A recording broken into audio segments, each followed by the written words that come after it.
Gold, the dollar, the nuclear working group, Trump's letter writing skills, another person killed by a cop in their own home, again from my home state now of Texas, from the Dallas-Fort Worth area. We'll talk about that. Boeing, a lot of fuckery going on out there, everybody. I am Gerardo Del Real. This is episode 40 of Bizarro World. It is getting more bizarre by the day. Mr. Nick Hodge, my co-host, is here with me. Nick, how are you today? Mercury must be in retrograde again, Gerardo. I'm doing great.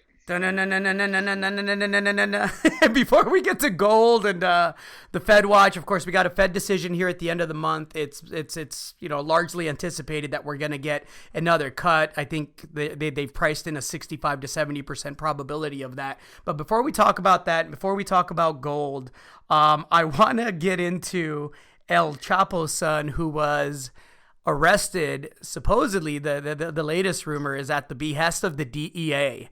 And so when they arrested him, my wife and I were on the way to a movie. This was yesterday. I showed her the headline. I said, oh, they did that in his home state. And then I looked and I said, oh, they did that in his hometown. I said, that's not going to stick. And sure enough, by the time we were out of the movie, they had released him, right?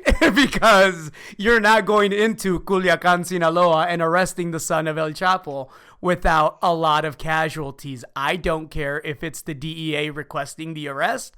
I don't care if the DEA is helping with the arrest. That's just not the way politics work in Mexico. Did you get a chance to catch that story at all, Nick? I saw your tweet about it yesterday. I was going to ask you for more detail about it.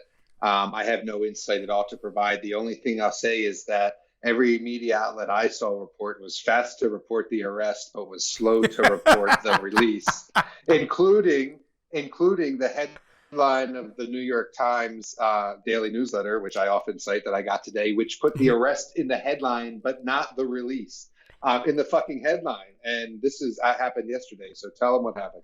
It's an absolute embarrassment to both the Mexican government and, frankly, the DEA. And it's one that I actually feel good about. The bottom line is this. El Chapo's son now is in charge, allegedly, of his father's faction of that cartel.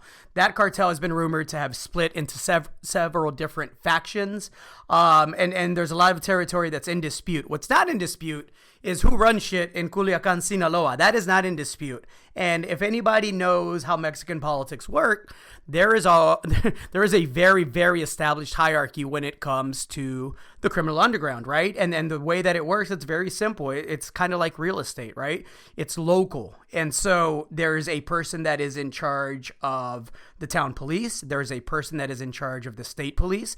There is a contact between the criminal underground organization, insert name, and the state and federal people that are overseeing the organization. And there are agreements and bribes that have been paid and continue to be paid. And this is just the way it's worked for centuries. It's the way politics works in Mexico. So while El Chapo was arrested outside of his hometown and home state, this I just knew was not going to fly. And the rumor that's going around is that once they realized that he had actually been captured, they went ahead, the cartel went ahead and said, okay, look, separate factions, it's time to put the dispute aside for a couple of hours. Everybody go talk to your contact and let them know we're on the way to get their family. If he's not released within the next couple of hours, it's going to be a massacre and we're not sparing anybody.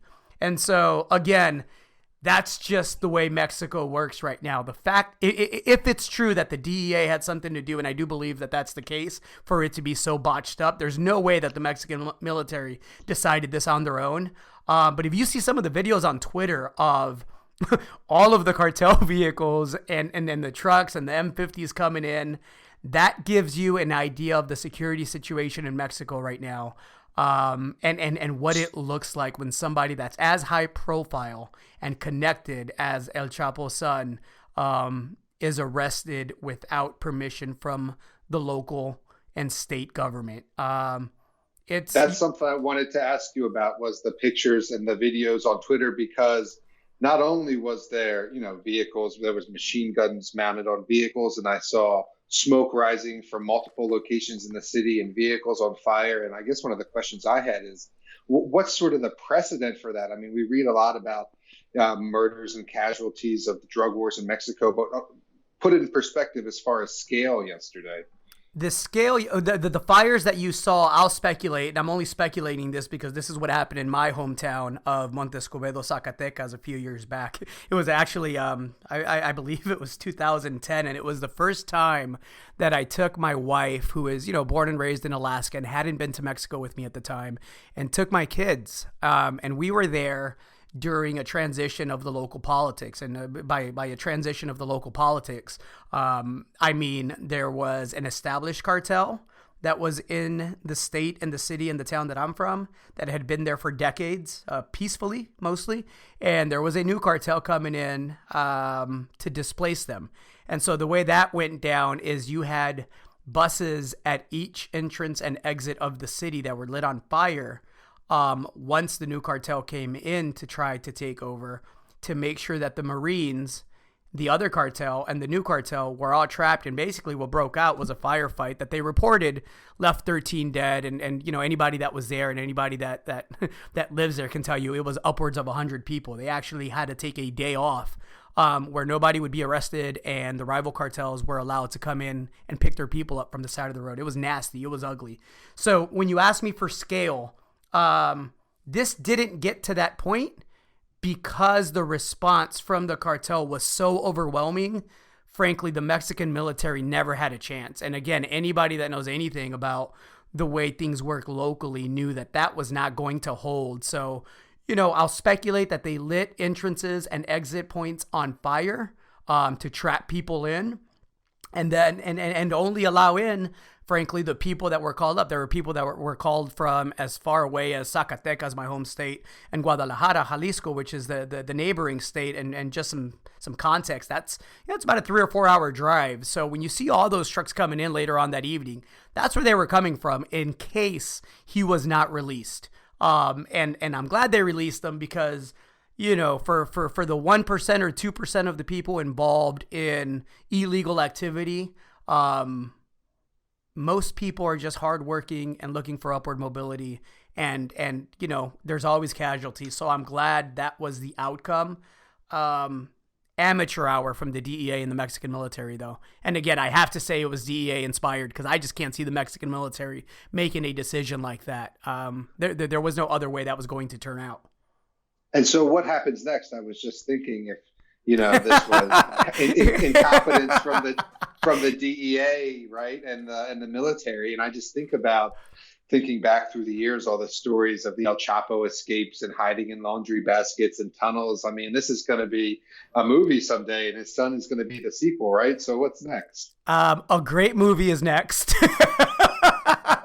El Chapo is probably laughing his ass off somewhere, and a lot of people from the DEA are likely getting fired or transferred to administrative duties here in the very near future, because that was as botched an operation in public as I have seen in my 40, soon to be 41 years of life.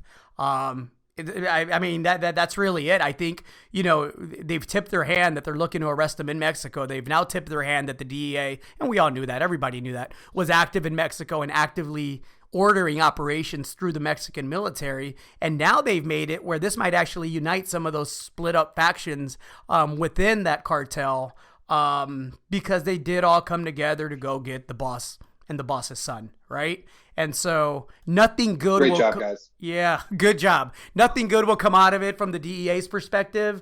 I'm looking forward to the movie in 5 or 10 years, because I am sure there's going to be whistleblowers that are going to be contributing some juicy details to that. I think it's going to be one of those great dark comedies that with some amazing action scenes that just God makes a mockery of the DEA. So, the other reason why I take a little bit of pleasure in it is because of the fact that the DEA is so aggressive about going to get El Chapo's son. Meanwhile, the PERU people, the pharmaceutical people, just negotiated a deal, I believe, the other day, or they're trying to negotiate a deal where they pay somewhere along the lines of $50 billion. That'll be their fine for causing the opioid crisis here in America, right? And meanwhile, 70% of the weapons that are used to kill people in Mexico are coming from the U.S. So, you know, this isn't, I get very resentful about that from both sides of it, right? If we're going to be fair, then let's be fair. And if we're going to arrest one kind of kingpin, arrest the other kind. And if you're going to be that aggressive and spend my tax dollars, be equal. Do that way. You know, and the other thing, I get resentful because I know where all the guns are coming from. They're coming from the U.S. and they're being used to kill people that look and speak and sound like me. The Purdue drug dealers are white and white collar and have lobbyists, Gerardo. That's my whistle. You got it.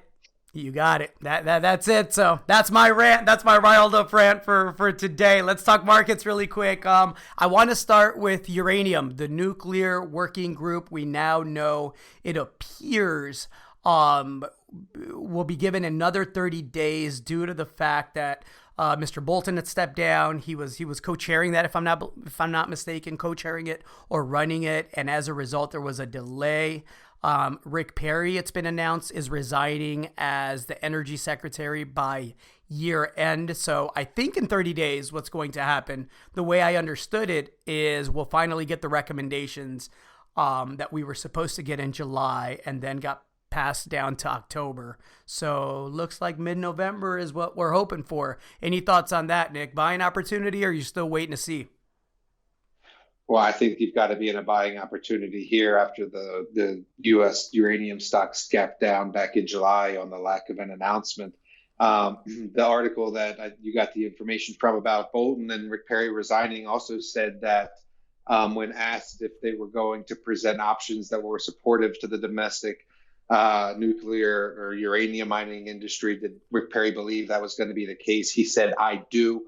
The stocks went up a couple of percent the day that was announced. And so we'll see what those recommendations are. We can put a link up to that article about what all the options are. And we covered them, I think, a podcast or two ago, what that sort of framework could look like. So you got to be, I think, a buyer and an owner, certainly an owner, because we have been for a long time, of some of these names. And I wrote about it a bit this week in a couple of letters, just how all these fundamentals continue to be in place, whether you look at uranium or you look at lithium or you even look at gold. And it seems like all the boxes have been ticked, right? And yet the true, rip your face off bull market just has failed to materialize, and no one can put their finger on a catalyst for what that is going to be. And yet gold continues to hold up there, and there's a reason for that. And so maybe we'll talk about some of those things over the next couple of minutes. Yeah, no, let's get into it. Gold closed around the 1490 level, continues to be resilient. The juniors in the space continue to act. I joked last week when we spoke,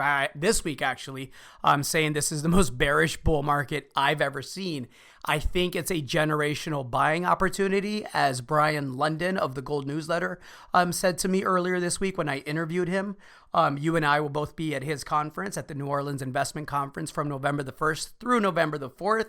I highly encourage anybody who has the opportunity to attend that conference to do so. The lineup this year is absolutely stacked. Danielle DiMartino Booth, Simon Moores, Mickey Fulp, Nick Hodge, yours truly. I could go on and on. Brent Cook will be there. But his main point was that he believes this is a generational opportunity to accumulate wealth, because of the fact that the fundamentals and the technicals are so strong in the gold market, and yet the share prices of the companies that have assets, that have resources, forget the exploration companies for now, companies that have the 5-6 million ounces already there, the Midas Golds of the world, are trading at levels that they were at. 52-week low. It's trading where it was 2 years ago. And yes, they've had a financing or two since then, but nothing that says it should be trading where it's trading. And so I encourage anybody that's new to this space, if you're young, if you're older, whatever it is, don't bet the ranch on it, but please do some due diligence, because there is some serious money to be made on the other side of this. You wanted to talk about the dollar and gold and why gold's holding up. I'll pass the mic to you there, Mr. Hodge.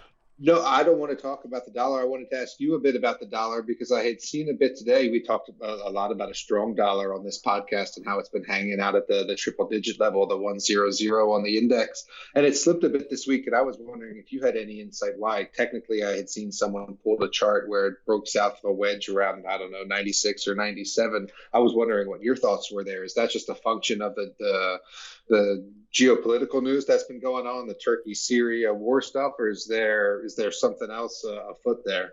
I think it's a temporary pause in what is going to be a rip your face off rally in the dollar, and I think that's coming in the last month of the year. I've been saying that all year long. I think this is if you notice, the volatility index along with the dollar kind of pulled back, as at the same time the 10-year kind of shot up a little bit. And what that tells me is that the market perceives stability, some stability, from Europe, because Europe is really the powder keg that I think is next to explode. I think that their governors don't agree with the departing ECB president, Mr. Mario Draghi. They don't agree. They think he was bullish. Wait till Miss Christine Lagarde gets in there.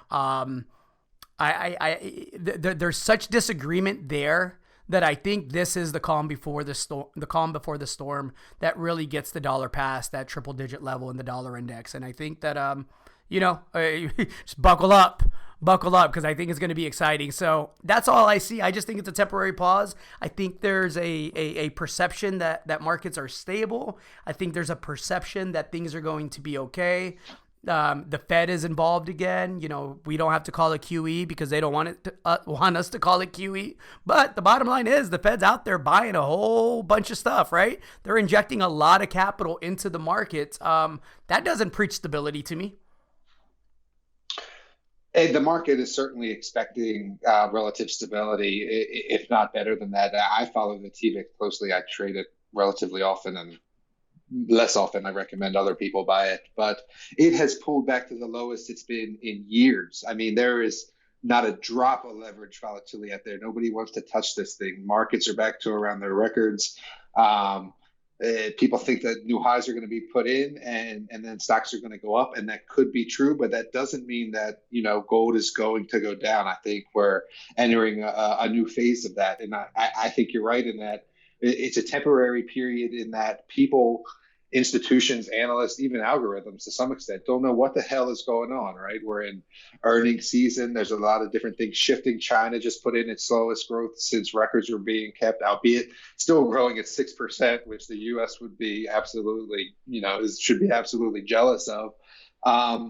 And yet base metals continue to be soft, but then you have gold and palladium up around all-time highs in some currencies, and so it's just a maelstrom of data that people are trying to process. And not only that, relating it back to the junior miners, you've now entered tax loss season, and you've got algorithms hitting some of those names. We talked about Revival Gold this week, just going down to something like 40 cents, or just something absolutely unbelievable relative to the valuation they should be receiving. And so I think a lot of people are just looking cross-eyed at the markets right now. And I don't want to put words in your mouth, but you've been expecting one last shakeout. And certainly talking to the people that run in our circles, they are fed up, man.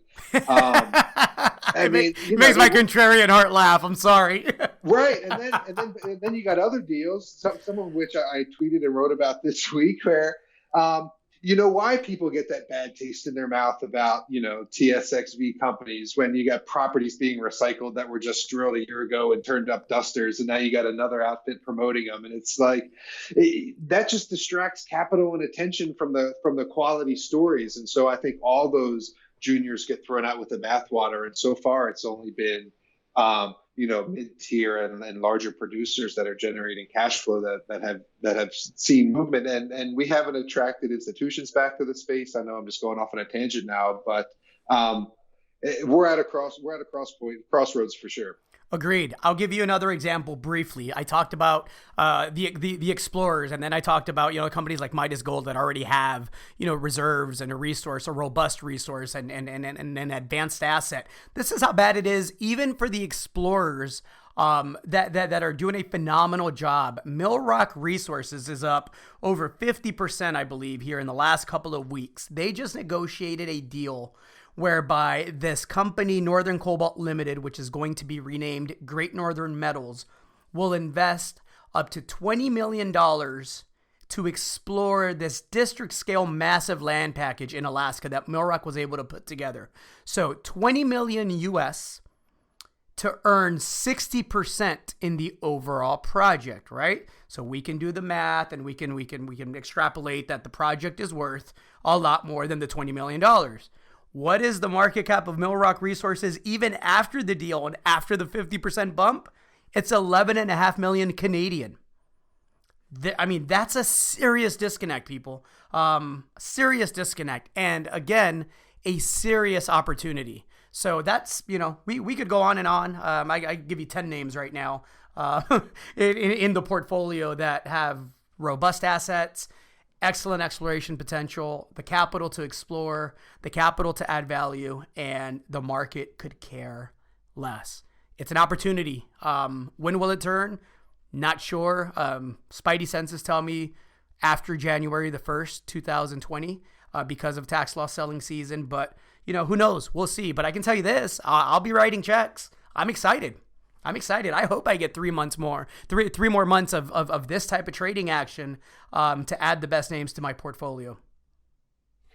There'll be one day, instead of talking about getting money together to pay taxes, we'll be talking about getting money together to exercise warrants. How do you, I still don't know how to do that. I joke, but it's been a long time since I exercised a warrant, man. A long time. Let's keep the conversation here because we're not the only ones, Nick, that see this incredible opportunity. The Australians see this incredible opportunity. The Chinese see this incredible opportunity, and they're voting with their dollar. This isn't just talk, right? I know you want to get into that a little bit. The Great North American Asset Giveaway, I believe, is what you called it. You want to get into that a bit, Nick? Yeah, we look at these projects. You mentioned Millrock's Goodpaster project. There's a good one, right? And what's the mine that it's adjacent to? It's the Pogo mine owned by Northern Star. Who just bought that mine, right? You said Australians. Right? And where is Northern from? Australia. And where's Millrock's new partner from? Right? Right, Australia. And so these guys are flush with cash. They've been making a lot of money on gold mines in Australia. They have better valuations than the companies on the North American exchanges for reasons I just touched on a second ago, perhaps. They didn't get distracted with marijuana thing and crypto thing, which is an off-cited fact. And so they have cash, obviously. Look, they just put together this consortium of brokerage is to come up with $20 million quick for at least $5 million quick, and then $20 million for the deal with Millrock. And so they have deep pockets. We're not seeing big financings like that coming from North American money. And if it is, it's a smorgasbord of retail. We haven't seen institutions come back in a big way. And that's sort of it. That's the discussion. That's the point I wanted to make. And it's very short-sighted for lots of reasons. You're giving away assets that are going to contain the resources that are going to provide the foundation of growth for the next century, monetarily and technologically. And so just very short-sighted. And then you see an article in the news this week from Barrick saying that their Zambian mine is up for sale, and the only interest is being mustered by the Chinese. It's a $1 billion copper project, right? And so and China's all over Africa. We know that. Just look at Ivanhoe and the investment Zijin has made there, and other ones. And so I wrote a bit about batteries this week, and you got the Chinese moving into Argentina as well, and they know because they're already mandating the phase out of gasoline cars, and they know what's required to build sustainable and scalable mega factories for lithium ion batteries because they've been doing it, and that means nickel and copper and cobalt and lithium and North America just can't seem to get its shit together fast enough. And, we hear these reports come out of the Geologic Society about critical minerals are put on this list and that list, but no action has been taken. And then I see, I'm just going to rant now, sorry. And then I see people like Greta Thunberg get up there in the UN and cry and tear up and have angry face. And that's all well and good for her cause. But the Gretas of the world should be like lithium miners, right? They should become oil and gas engineers and try to find more lithium and sustainable sources of cobalt. And it's just something that nobody talks about. And you can extend that onto uranium as the only source of stable baseload power. And I just hear people complain about the emissions and trash bags and she took a sailboat. Who fucking cares? You got to start building more nuclear power plants and powering more things with batteries. If you can't grow it, you have to mine it. I'll say this about young Greta. She's got a hell of a mean mug. Oh, my God, a mean mug. I'll put a mean mug. Anyway, that death stare is fantastic. It's the best death stare I've seen since Mike Tyson in his prime. He's got a mean mug too. Now a tattooed mean mug. A tattooed mean mug, indeed. Back to the question, back to the original point about whether we think that this relative stability in the markets will last. Let me remind you about our President Trump here in the United States, everybody. I want to read a letter. This was written to the president of Turkey. I'm reading the whole damn thing, everybody, because this is the man calling the shots on the free world. Dear Mr. President, let's work out a good deal. You don't want to be responsible for slaughtering thousands of people, and I don't want to be responsible for destroying the Turkish economy. And I will. I've already given you a little sample with respect to Pastor Brunson. I have worked hard to solve some of your problems. Don't let the world down. You can make a great deal. General Mazloum is willing to negotiate with you, and he is willing to make concessions that they would never have made in the past. I am confidentially enclosing a copy of his letter to me, just received. History will look upon you favorably if you get this done the right and humane way. It will look upon you forever as the devil if good things don't happen. Don't be a tough guy. Don't be a fool. I will call you later. Is it Mr. T that wrote the letter? Again, I follow Donald Trump on Twitter. I also follow a parody account. And I thought for about 20 minutes that it was from the parody account until Fox News confirmed for me that it was indeed a real letter from the president. And again, if you think things are going to remain and maintain, if you think things are going to remain stable and we're going to maintain some sort of like facade of stability, just remember who your president is here in the United States. The Turkish president was not amused. He said when he received the letter, he threw it in the garbage bin and he vows to never forget it. I can't make this stuff up, everybody. Do you think he really got handed like a physical letter that he could actually throw in a garbage bin? You don't think he read it on a screen? Do you think they actually print them out? There's a copy of it online. I didn't think we did physical letters anymore. Trump said he confidentially enclosed the letter he just got from the general. So there were 2 letters that were delivered. So yeah, no, I don't think the stability will last, everybody, is what I'm trying to tell you. Why? Because the person calling the shots isn't stable.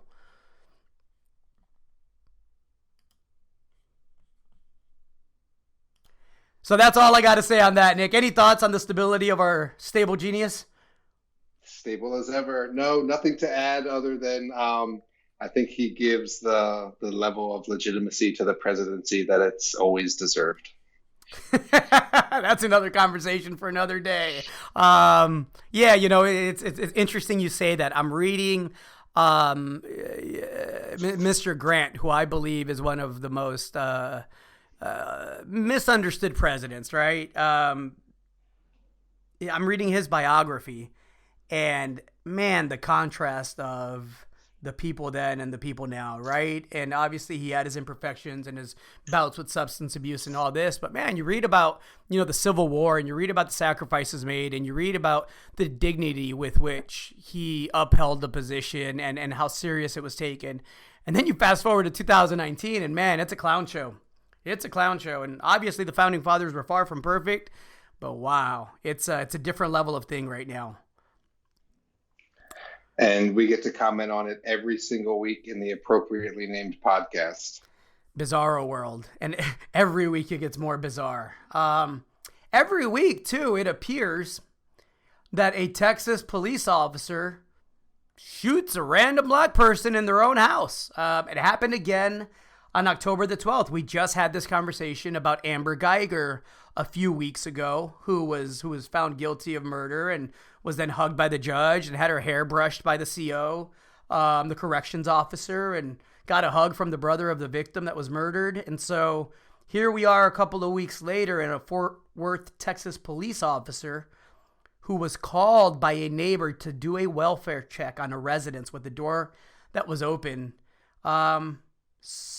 didn't announce himself as a police officer, didn't park up front with his police cruiser.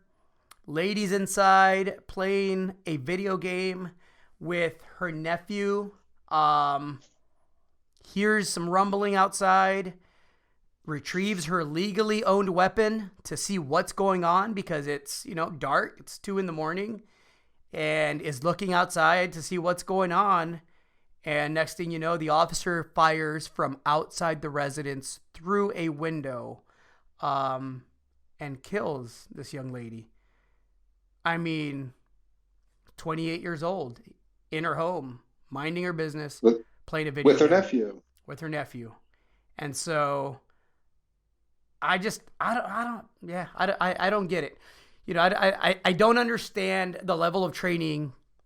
And I would love a police officer to come on the podcast and explain it to me and explain it to us. But I don't know the level of training that goes into de-escalating potential situations. They clearly know how to do so, because I've seen many instances where, mass shooters are arrested without a scratch on them. And so I don't understand why this continues to happen, other than insecure people with badges that have always looked for a reason to shoot somebody and think that this is the easiest way to get away with it. The guy resigned, the officer resigned before he could be fired. And, to the Fort Worth Police Department's credit, they immediately charged him with murder and arrested him, and said that they had no further comment until they concluded the investigation. So, yeah, let's see how this ends up. Any thoughts or comments there, Nick? Oh, lots of thoughts and comments. Mm-hmm. You know me in this topic. Yep. First of all, it was supposed to be a wellness check, right? And admittedly, by the police chief's press conference following the incident, they did not respond in a manner that would be appropriate for a wellness check. They responded as though it was a suspicious activity from the start, which means, as you said, no lights, no sirens, parked around the corner, crept through the gate, went to the back of the house. You don't do that for a wellness check. Correct. Unannounced. Didn't say Fort Worth Police didn't announce himself as an officer of the law, simply fired through the window. So the positive, as you said, arrested immediately. That's a change from the past. Immediately was going to be dismissed from the force. You said he was resigned before that happened. I view that as a change from the past. Correct. What I don't look forward to is a lenient sentencing and the things that are going to be used as a defense at the trial. And the other thing I appreciated was the police chief's compassion with which he spoke about the incident. In fact, he broke down in tears following it. And that was something that struck me. One of the things he said was, because this is a new chief in Fort Worth, because they have been having some problems. As you said, they've killed 6 or 7 people in the past couple of months, like you said. So he breaks down in tears and he says, we work so hard to build up these trust, and we got these good guys that are out there on a day-to-day basis, and you don't see that. and they build up all this rapport and this trust with the community, and then someone comes right along and steps on that anthill. And that was what got me, because we talk about this all the time, the thin blue line, right? Yep. I saw a guy yesterday in the gas station wearing a thin blue line hat.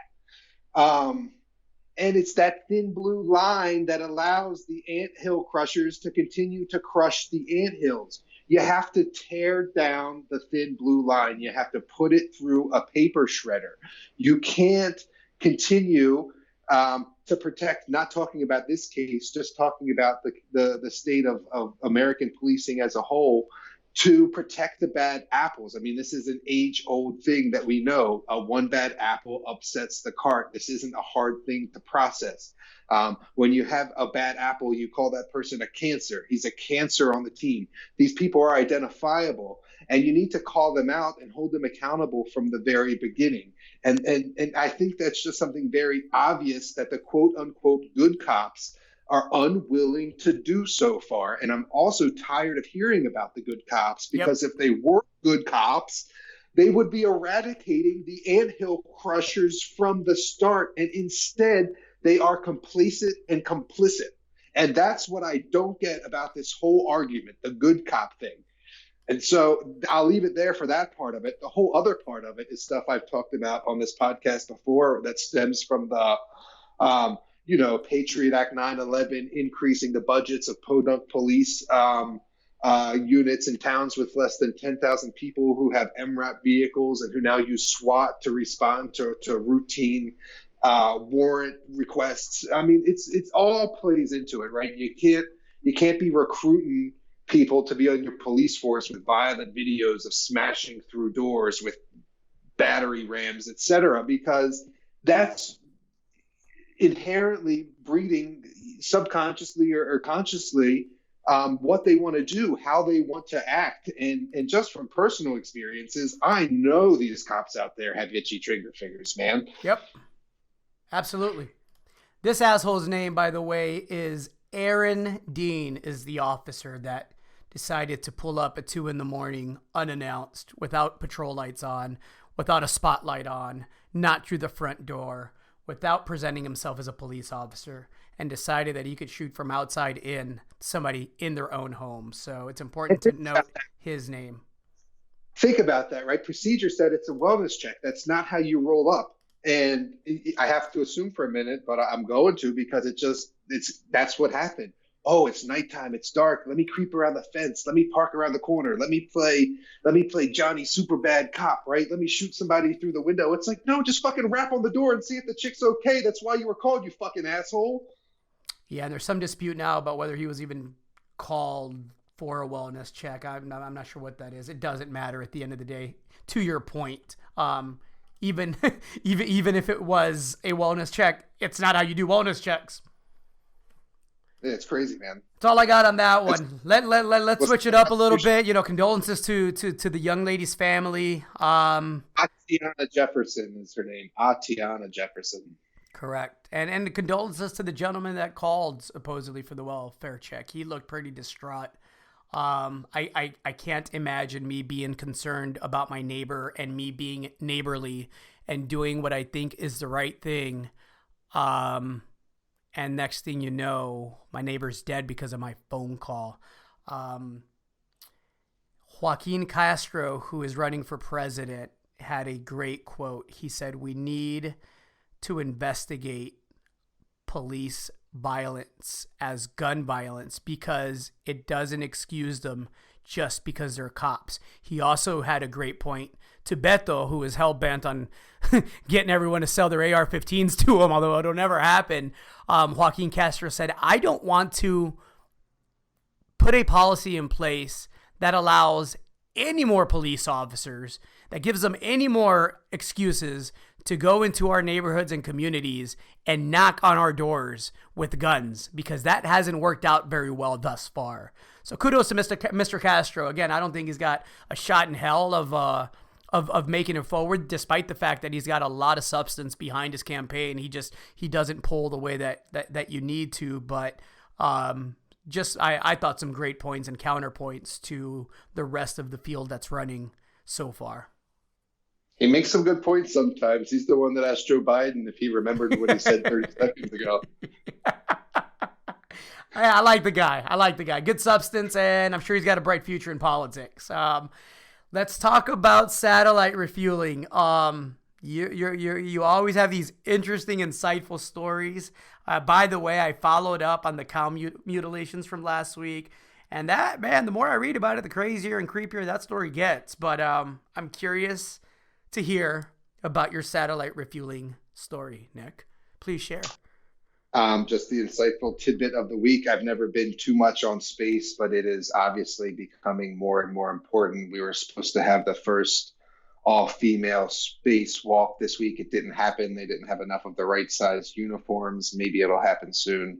We'll talk about it on another podcast. Last week we talked about, or I touched on, satellites from space, how they monitor parking lots to see how many cars are in them at malls to get a gauge of, retail spending and how many cars are being sold on vendor lots. And what I didn't know was that they were, spying on smelters and things to get a gauge of how much ore was being processed, et cetera.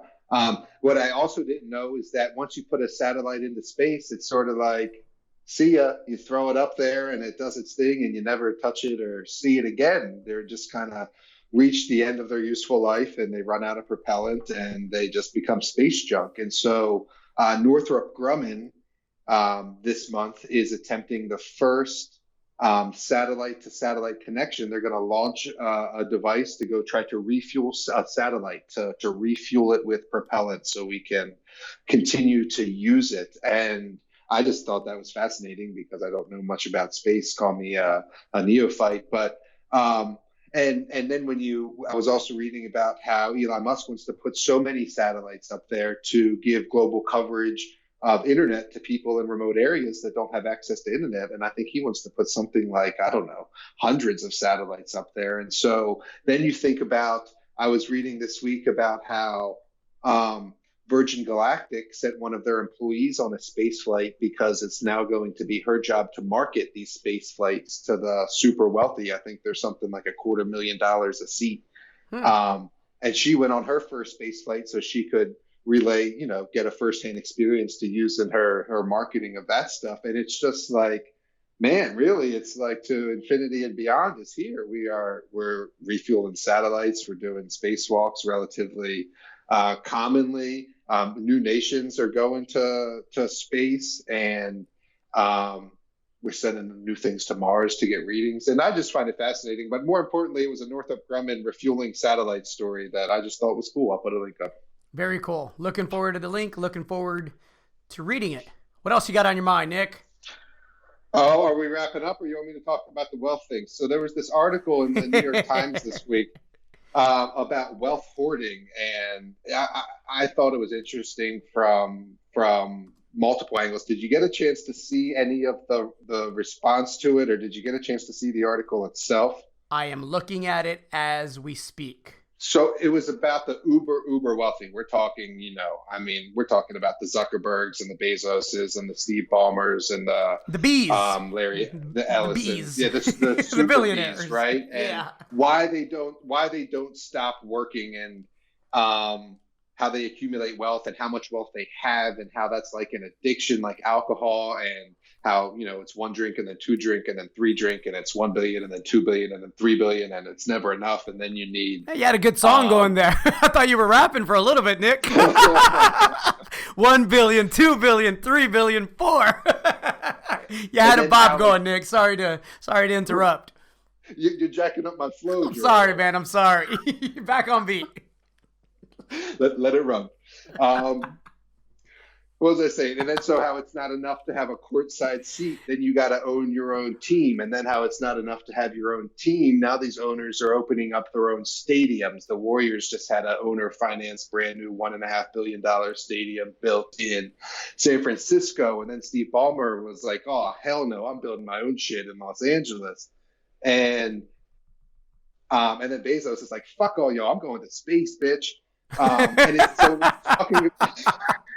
It was just there's your podcast title for the week, everybody. Space, bitch. And then it was talking about how these celebrities are sitting next to the owners, and I'm paraphrasing. This isn't how the article went. I'm sort of just on a riff now, but it was talking about Lady Gaga's then sitting next to Steve Ballmer, and she's thinking, "Man, I'm just a little peon, and even though I get paid on the show,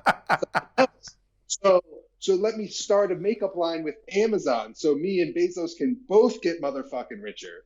And she likes not paying taxes, huh? She saw that. Wait, what's that? I said she must like not paying taxes. Amazon didn't pay any corporate taxes last year, right? At least she caught on. The advantages of corporatism. Yes. And so the article was about how wealth begets wealth, and rich people collaborate with rich people, but it was basically an anti-capitalist thing and an anti-billionaire screed. And it started with Bernie Sanders saying how no one should be a billionaire, but it ended with a link to Jim Rickards' books, which I was really doing a head scratcher at. What in the fuck? Okay, that's a plot twist. Back that one up.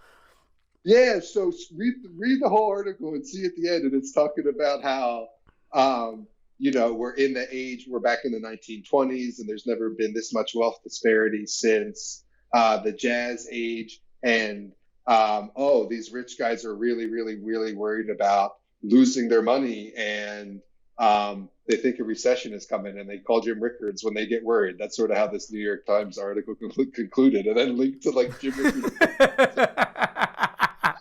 But anyway, I'm sure these podcast listeners know who Jim is. But the response I saw on Twitter, and this gets into cancel culture and fake outrage and all that, is like, why do they get to be so rich? It's a disease. It's wealth hoarding. Why do they continue to work? There's no reason there should be billionaires. And we can break that down and we can talk about it another time. But what these people don't understand is that all these individuals, the Zuckerbergs, the Bezoses, the Ballmers, et cetera, are just operating within the system that they were born into and that they've been given. What needs to change is the system, right? And there's a book out this week about monopolies by Matthew Stoller that we should probably put a link up. I should probably buy. And I've been talking about monopolies for almost a year now, and how antitrust legislation needs to come back into the fore, similar to those, early 1900 days when you had the Standard Oil, et cetera. It's that we've allowed these corporations to become so big and break the laws so often and let them become people. Do you remember that? I mean, let's not forget that corporations are people now. It's some of that stuff that we have to roll back and scale back, and that will rein in the wealth and the wealth disparity that allowed these folks to get rich from the beginning. And so I just thought it was a misguided response to that take. I thought the article was, well, it was an article, whatever. It presented some good opinions and facts and some things I didn't know, like when I think it was Steve Ballmer built a 400-foot yacht. Larry Ellison waited until it was deep, and then he built a 450-foot one. So he could have the biggest pleasure yacht in the world. But anyway, functions of corporatism and monopolies, I think, and not so much these individuals, was the point I wanted to make, I think. In the words of the great poet Pusha T, if you want to be upset, don't blame the puppets, blame the puppeteers. Don't hate the player, hate the game. That's it. There you go. I knew you'd have another rap line before we took off here today, Nick. Well done. I got to ask you about winter chicken tips. I am in sunny Austin, Texas. It's damn near 90 degrees still here, but I know you in Washington have experienced some snow. It's a little chilly out there. Different weather, obviously. Please indulge us with your winter chicken tips. That's just it, Gerardo. Everybody's got out their pipe wrap and pipe insulators and space heaters and water de-icers and chicken warming lamps, the latter of which apparently you do not need, which is something I learned this week from a lovely lady who was cutting my hair. And you know how you always try to find some common ground with the person cutting your hair to have a conversation. Well, this young lady owned a bunch of chickens and some pigs, and we were talking about the cold weather and how she had her chickens inside. And I said I had to get my heat lamp ready. And she told me, no, you don't have to get your heat lamp ready. You don't have to put a heat lamp on chickens. They're totally fine down to 10 below as long as you have a spot for them to get out of the wind. And I did not know this to be true. So I took to the internet, as I am wont to do, and verified what this lovely lady was telling me, and she is correct. The chickens will self-adjust. They don't need the heat lamp. The heat lamp can, in fact, be bad for a couple of reasons. If the bulb burns out or if you lose electricity, they will have become accustomed to the heat, and the shock of the new cold without the heat lamp will be worse than if they just had no heat lamp at all. And apparently heat lamps, giant fire hazard, which you think would be obvious, but a lot of chicken coop fires. And I had a near incident last winter, where the device that my bulb was hanging from slipped, and the bulb was too close to the wood shavings in the chicken coop, and we had some smoke and some crispy little wood shavings, but no fire, thank goodness. And so I can see how that is certainly a hazard. And I don't know how many chicken owners listen to the podcast, but I, for one, will not be putting a heat lamp on my chickens this winter. Well, that is very, very interesting. Maybe we can put a link up if one exists.